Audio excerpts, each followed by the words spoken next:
Guys, welcome back to another episode of Atlas Survival Shelters. I hope you're all doing well. Today I'm going to do a video about the importance of compaction when installing a culvert pipe. Sometimes there's some misleading information out there showing culvert pipe in its absolute worst situation. Now, this would be a piece of culvert pipe that would be under a road where the road's collapsed and the pipe is crushed. A properly installed piece of culvert pipe, there's nothing stronger in the world. Matter of fact, it will go deeper than any type of material, including a square shelter, most concrete shelters. It's just very strong. But the key is in the compaction of the soil. If you take a shelter and if you put it in the ground and you just dump dirt over it and you do not compact it going up, that pipe will more than likely do this right here. It will cave in. But if you properly install it and you compact the earth about every 12 inches as you get over the haunch, and the haunch is the halfway point, and you got to make sure that you get under the haunch as well, which is the part underneath it. You got to get it packed, then that pipe will stay strong, and it will stay strong for a long, long time. Now, people ask me, how long will the corrugated pipe last? From the manufacturer, the estimated life of corrugated pipe is 200 years. Now, most of it only lasts about 50 to 60 years because it's under a road and water's running through it, it's grabbing branches, it's dragging rocks, and it's scraping off the galvanized material. And that's what makes the pipe eventually rust. When we put a culvert pipe in the ground for you guys and we cover it with earth, no water is running through it. We have actually dug up a shelter that was 15 years old, and it came out of the ground as shiny as the day it probably went in the ground. I mean, it looked brand spanking new.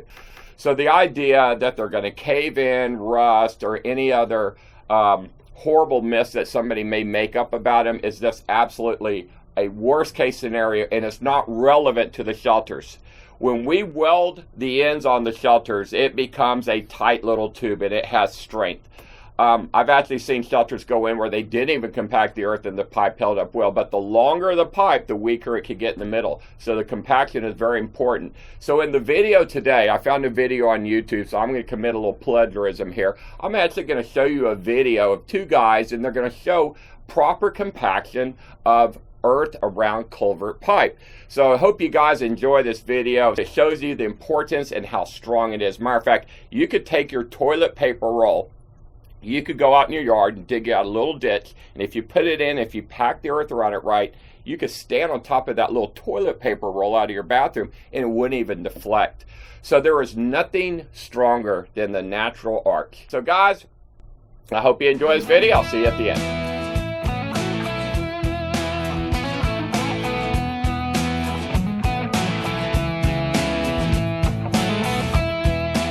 Good day. My name is Pete Coughlin. I'm director of the Maine Local Road Center in the great state of Maine.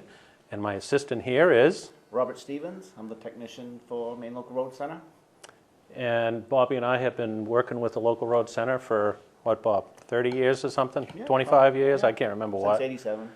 We lose track. But today we're going to talk to you about the importance of compaction around culverts that you put in the ground. Could be as simple as a cross culvert that you need to replace in your town.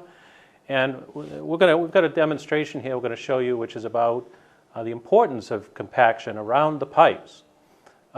Typical practice, and it's not, you don't have to go too far to see that when people replace a culvert, they'll simply go in and excavate the pipe out of the ground, and they'll buy a new pipe and put it in, be it plastic or metal, and may or may not do any compaction. Basically put the backfill back in, maybe roll some equipment over a little bit, the backhoe or the loader, and then walk away. And the point here is that the stress from traffic and loads coming over it from vehicles has an impact on the pipe itself. What we're trying to show here is where the stress from vehicles should be placed, and that's on the soil around the pipe, which then leads to the importance of why you should compact your material and your backfill around the pipe as you go. So we've got a demonstration here today. We're going to run you two versions. The first one is we've got a simple little pipe here, and this is nothing more than flue pipe that we went down to the hardware store. It's pretty thin gauge. We had to use some duct tape here, of course, just to hold it together. But this is about as flimsy as you can get. This is our so-called culvert. And we put it in this little box. We already put a little material down in the bottom. This is to simulate our trench. And we're about to backfill this by simply throwing some gravel on top of it. And I'm going to put a little pressure on it. And we'll see what happens to the pipe. So, Bob, we're ready to backfill with a little bit of dirt? Okay, you got the cup over there. I'll take one, you take one. And we're just going to start backfilling around the pipe.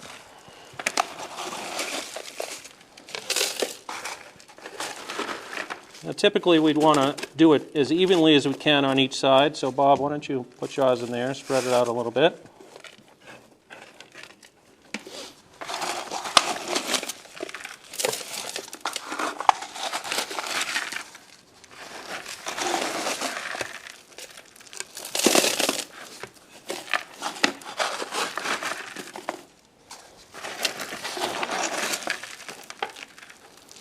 Getting a little dusty here, but I'm just going to, for the heck of it, smooth it out, pound it a little bit here. There's the compactor. That's for stage 2, when we really want to do some compaction. All right, I'm the excavator. You can be the level man. In fact, let's just do this, Bob. I mean, how they really do it. Yeah, we'll just...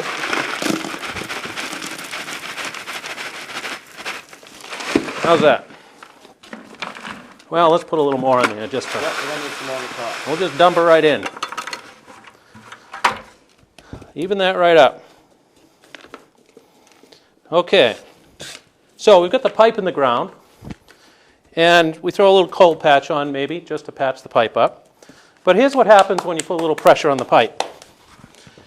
And I could use my hand, but I'm just going to try this with my foot. And I'm just going to gently push. Bob, come here. I need to lean on you.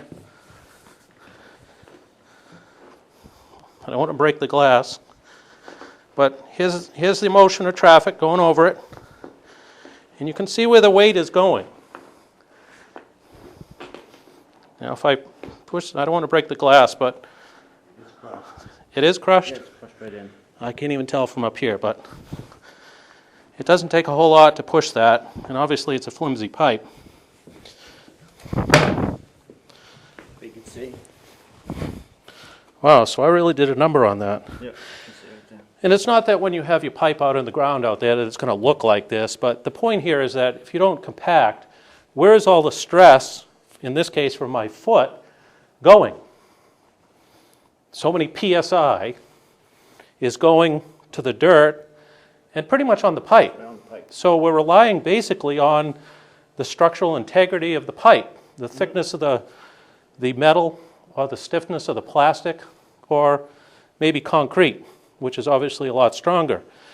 But you're essentially saying we're going to put all the weight on the pipe and not on the soil.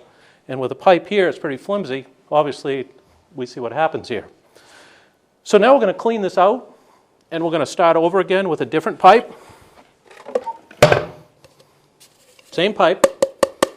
But we're going to give it a little compaction at this point. So let's just clean this pipe. Let's clean the box out, Bob, and then we'll start her over again.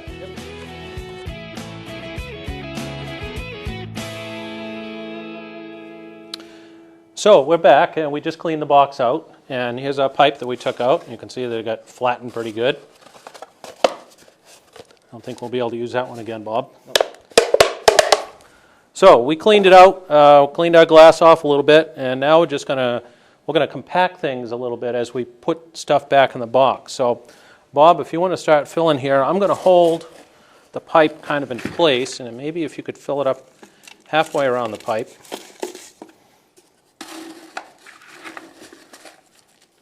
You may have to turn your excavator speed up a little bit faster. Well, we know who's putting this pipe in, though, right?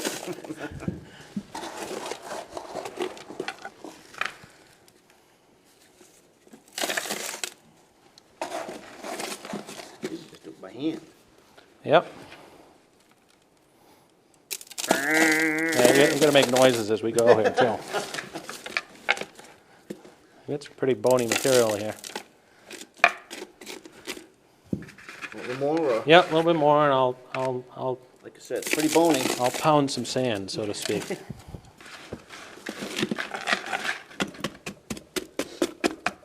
I didn't want to get up too far. Okay, this is our. I mean, this could be as simple as a little hand tamper, let alone a mechanical one. That's imitates the whacker. Yeah. All right, go for it.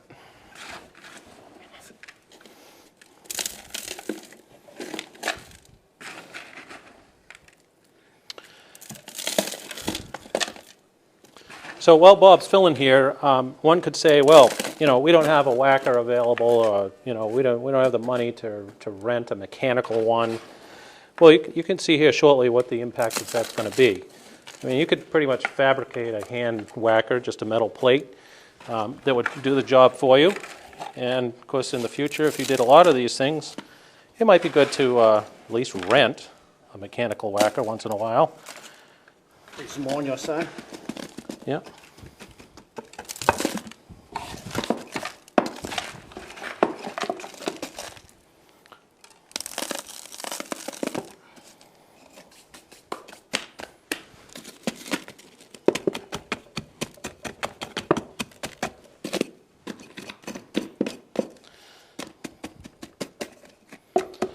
See, I'm not really hitting this too hard either. I'm just trying to make sure it's all packed into place, especially right around the pipe.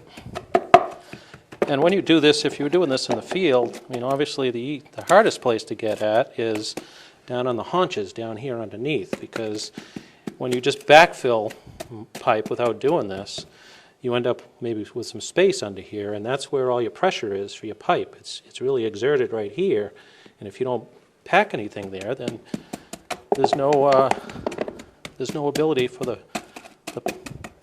loads to be transferred to the soil. Okay, Bob. Dump this slowly. We still got a round pipe. You dump and I'll spread.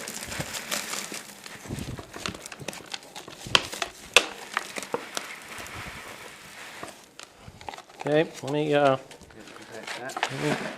Back there, and I'll give another lift. Yeah, we just barely have. I don't have a lot, but Not a lot on top of the pipe here. I still got some more though. Yeah, we got a little bit in there.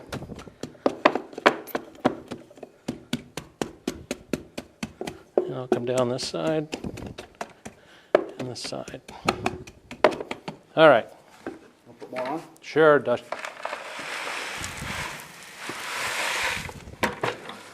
Now, actually, I remember we're going to get the same effect here, Bob. If you hadn't put that last load in, and it looks like we got quite a bit of material here on top of the pipe. But it's really only, what do you think, 2 inches maybe? Yeah, so I would not think you'd be able to stand on top of that without crushing it.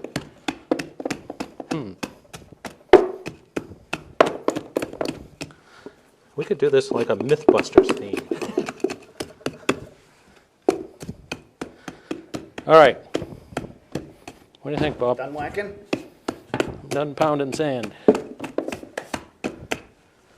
All right. Let's. You get in position over here again, Okay. and I'm going to stand on top of this. Actually, I'm going to put both feet in if I can. All right, now I'm going to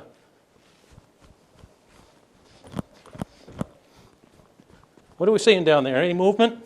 No, actually not. Mr. Cameraman, do you see anything down there? Just around pipe. Just a round pipe? So here I am. I won't say how much I weigh here, but let's say it's got a 2 in the beginning.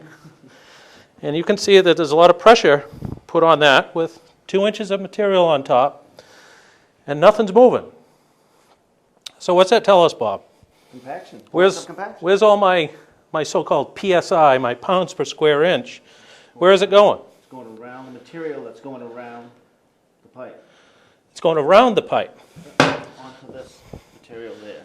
So in other words, all of the stress from my feet here is being absorbed by the material, and the pipe is really just acting as a sleeve of material to carry water or something, maybe fish, through the pipe. But all my stress from tractor trailers and cement trucks and everything else is now being just transferred directly to the material all around it. I'm going to do that again. Okay? So with only 1.5 inches of material on it, I think the point here is that it's pretty visible Flimsy material there. There's another pipe back there that you tried it on. that when you don't do any compaction, this is what happens. And in the field, even though this may be a 24-inch pipe with whatever, 12 gauge, that over time, with the pressure of the trucks going on top of this, it's going to get weakened, but because most of the weight is being taken by the pipe itself and not the soil. Here, this essentially says that you could put pipes in the ground that are that thickness with some sort of compacted material on the top, and what would happen? As long as the compaction, you're all set. So The importance of compaction is that So any sort of weight you put on it, as It's flimsy as that may be, distributed. is distributed in the soil and not the Not pipe into the itself. pipe, right. So we don't have to depend on the structural gauge, right, the strength of the pipe thickness or the itself. strength of the pipe itself. Right. Okay, well, good. That's what we were trying to show today, and I hope this makes you think maybe a little bit about when you put in your next pipe across your road, that you decide to pound a little sand or do a little compaction or whatever you want to call it, because I think you can see the benefits of even minimal amount of compaction is going to buy you lots of time in the future, and it really isn't going to cost you really any additional money, and it's not going to really take a whole lot more time to put your pipes in. I've heard people say that, well, you know, if we're trying to put in 10 pipes a day, we're only going to be able to put in 6 now if we have to do this. Well, sometime in the future, you're going to have to go back and probably take care of pipes like this. If you have the time to do it then you probably have the time in the beginning to do it right the first time. Right. So with that, Pete and Bob signing off. Thank you very much from the state of Maine. Hope you enjoyed the little demo here. Thanks, Bob. Okay, thanks, Pete. See you later. So guys, I hope you enjoyed that. I hope you learned something. You know, I found this video on YouTube, and guess what? They could probably just explain it better than I did without me having to get out there and do it. So guys, as always, I love you. If you're not a member to my YouTube channel, make sure you like and subscribe. And as always, share my videos when you like them. Guys, I love you. See you on the next video.